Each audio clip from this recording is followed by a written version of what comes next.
Hello student, बघा मागच्या लेक्चरमध्ये आपण वर्क बद्दल स्टडी केलं. आज आपण एनर्जी बद्दल स्टडी करणार आहोत आणि या दोघांमध्ये नेमकं काय रिलेशन आहे ते सुद्धा तुम्हाला सांगितलं होतं की दोघांमध्ये नेमकं काय रिलेशन आहे ते तुम्ही थोडंसं सर्च करा. तर बघा, हा एक ऑब्जेक्ट आहे. या ऑब्जेक्टवरती आपल्याला फोर्स अप्लाय करायचा आहे. या बॉडीवरती फोर्स अप्लाय केल्यामुळे जर समजा या बॉडीचं डिस्प्लेसमेंट जर होत असेल तर ते work is to be done. We can easily calculate the work. आपण या बॉडीवरती फोर्स किती अप्लाय केला, त्या फोर्स अप्लाय केल्यामुळे बॉडीचं डिस्प्लेसमेंट झालं, म्हणजे इथं आपल्याला वर्क काढता येते. Work is equal to force multiplied by displacement. हा झाला आपला मागचा टॉपिक की वर्क कसं काढायचं. आता बघा, हा जो ऑब्जेक्ट आहे या ऑब्जेक्टवरती आपण फोर्स अप्लाय, म्हणजे समजा मी या बॉडीवरती फोर्स अप्लाय केला, तर हा फोर्स अप्लाय करण्यासाठी मला एनर्जी स्पेंड करावी लागते. We have to spend energy over this object in order to move it. या ऑब्जेक्टला मूव्ह करायचं आहे, त्यासाठी मी काय केलं, एनर्जी स्पेंड केली. लक्षात घ्यायचं ओव्हर दिस ऑब्जेक्ट कशासाठी, इन ऑर्डर टू मूव्ह. आणि त्यामुळे याचं डिस्प्लेसमेंट झालं आणि त्यामुळे वर्क परफॉर्म झालं. म्हणजे आपण या ऑब्जेक्टवरती एनर्जी स्पेंड केली, एनर्जी ट्रान्सफर केली असं म्हणून आपण सांगितलं the amount of energy transferred by the force.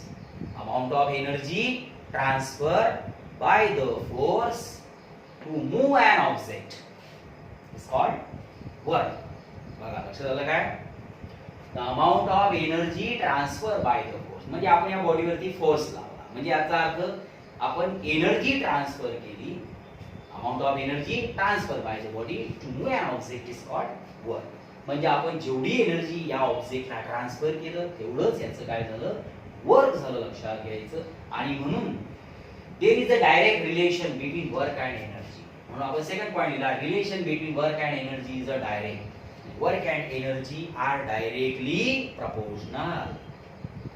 Work and energy are the directly proportional. म्हणजे दुसऱ्या भाषेत आपल्याला सांगता येते की बघा, एक समजा कॉइन आहे आपल्याकडं, त्याची वन फेज जी आहे ती हेड आहे आणि अपोजिट फेज जी आहे ती काय आहे, टेल. Head and tail. समजा एखादं कॉइन आपल्याकडं 1 रुपीचं कॉइन आहे, एकाकडनं हेड आहे आणि एकाकडनं टेल आहे. म्हणजे एक कॉइन आहे त्याला दोन फेज त्या ठिकाणी आहे. तसंच या ठिकाणी एक कन्सेप्ट आहे, एक थिंग आहे. लक्षात घ्यायचं. आणि त्याचे दोन फेज आहे. तर work and energy are the two work and energy are the two phase of the single thing. Work and energy are directly proportional. आणि त्यामुळे वर्क आणि एनर्जीची जी युनिट आहे ती अगदी सेम असतात. वर्कचं एनर्जी म्हणजे वर्कचं जे युनिट आहे SI मध्ये जूल आणि एनर्जी मध्ये सुद्धा तुम्हाला माहिती आहे जूल. तर वर्क असो का एनर्जी असो, आपण जेव्हा ती मेजर करतो तेव्हा त्याचं SI युनिट हे जूल असते आणि CGS युनिट हे ऑब्विसली आपण अर्थचा उपयोग करतो. तर बघा, आता आपण एनर्जी बद्दल स्टडी करतो आहे. एखादी बॉडी जर मोशन मध्ये आहे, एक बॉडी आहे, बॉडीचा मास आहे m and that body is moving with a speed v, then the kinetic energy of that object is given by half time mv square. An object of mass m which are moving with the speed v, then its kinetic energy is given by a half time mv square. हे expression तुम्हाला माहिती आहे. त्यानंतर दुसरे expression तुम्हाला माहिती आहे, potential energy is equal to mgh. Potential is equal to mg. तर when a body of mass m is kept at a height h, then that body possesses the potential energy. Means potential energy depends upon position of the body, and depending upon the motion it possesses the kinetic energy. And now the sum of kinetic energy and the potential energy, or the total energy. Total energy is the sum of kinetic energy plus potential energy. तर बघा, kinetic energy आणि potential एनर्जीची addition करायची, सम करायची, then we get a total energy. And that total energy is always a constant. नुसतं constant नाही ना, always constant, नेहमी कॉन्स्टंट राहते, लक्षात घ्यायचं. सर्क्युलर मोशन असेल टोटल एनर्जी कॉन्स्टंट राहतं, ऑसिलेटरी मोशन असेल टोटल एनर्जी कॉन्स्टंट राहते. किंवा आपण एखादं दुसरं एक्झाम्पल जे तुम्हाला माहिती आहे बघा, समजा हा एक ऑब्जेक्ट आहे. Now this object having a mass m and which is at a height h from the surface.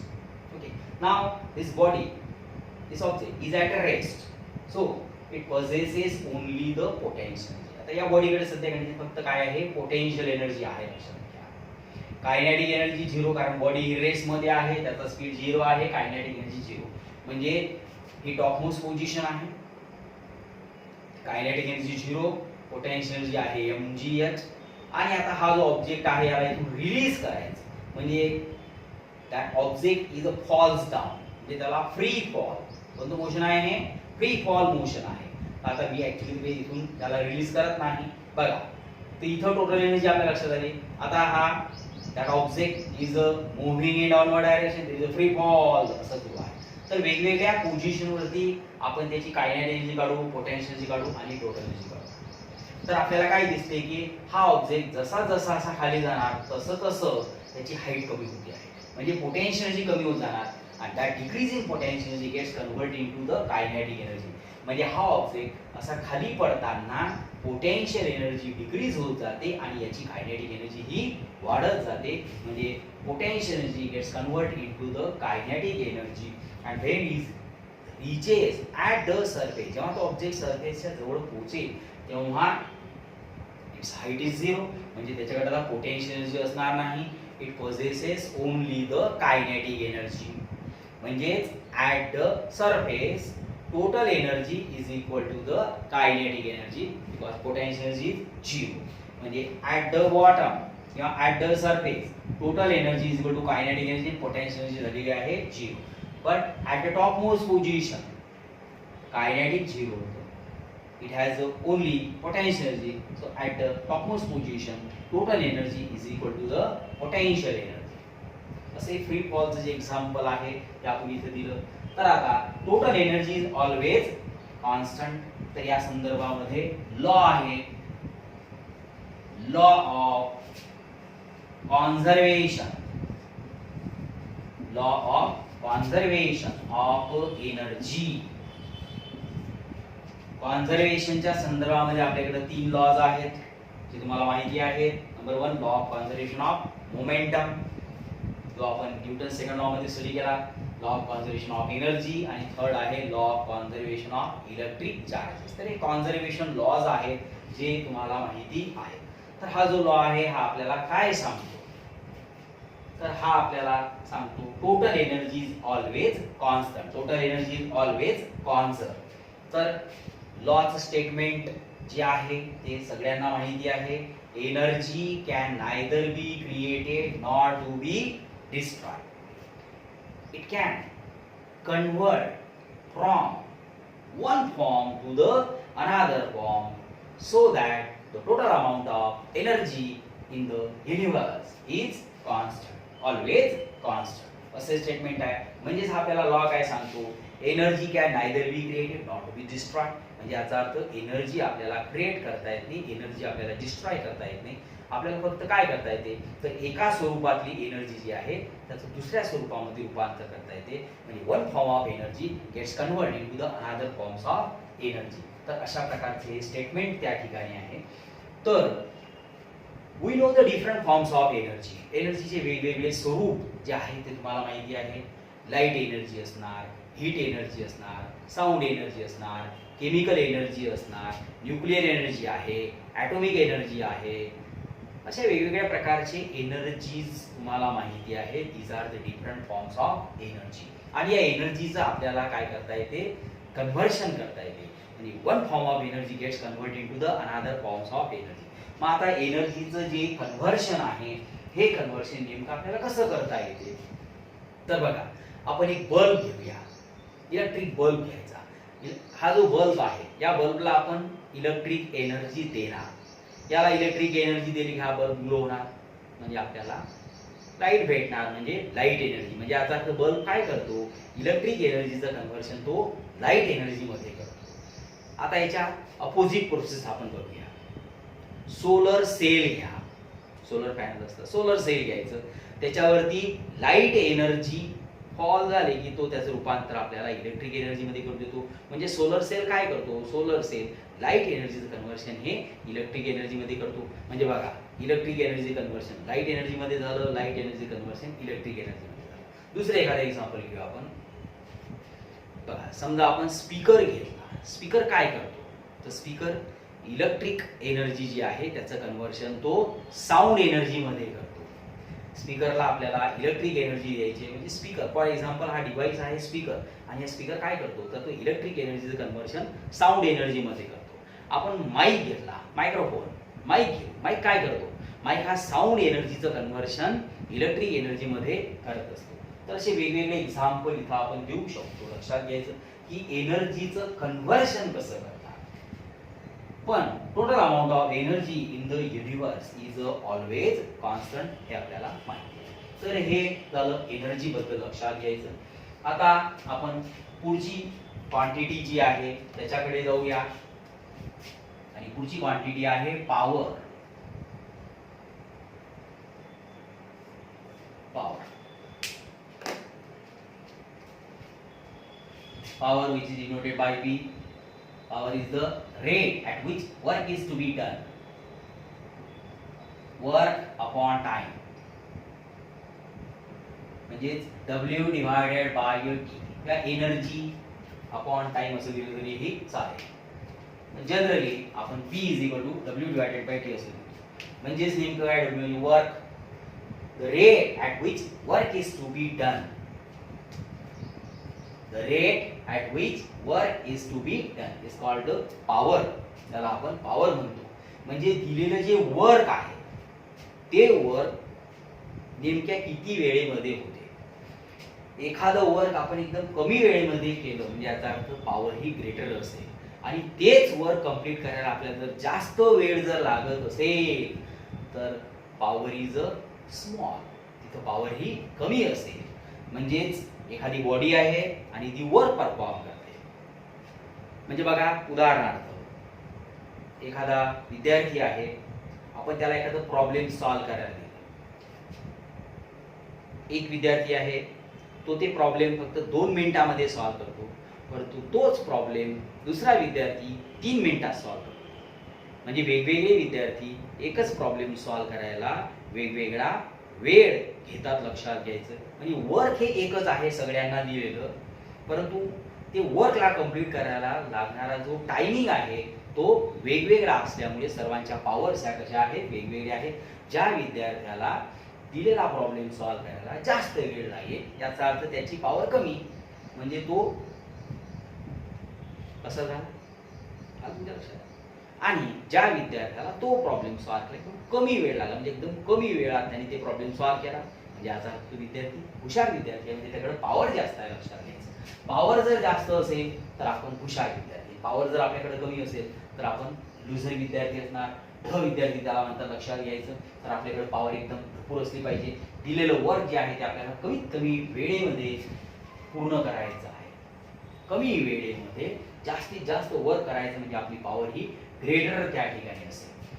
तर बघा, वर्कचं एसआय युनिट जे आहे ते जूल, आणि टाइमचं एसआय युनिट आहे सेकंद. एसआय युनिट आहे एसआय युनिट ऑफ पॉवर, पॉवरचं SI unit joule per second. That joule per second is called watt. Joule per second is called watt. W जो आहे तो स्मॉल काढायचा, डब्ल्यू जो आहे तो. तर पॉवरचं एसआय युनिट हे वॅट आहे, लक्षात घ्यायचं. आणि त्याचा सिम्बॉल जर आपल्याला काढायचा असेल तर तो कॅपिटल डब्ल्यू त्या ठिकाणी आपण काढत असतो. तर हे एसआय युनिट या ठिकाणी झालं. SI unit joule per second, that is a watt. Means here note that if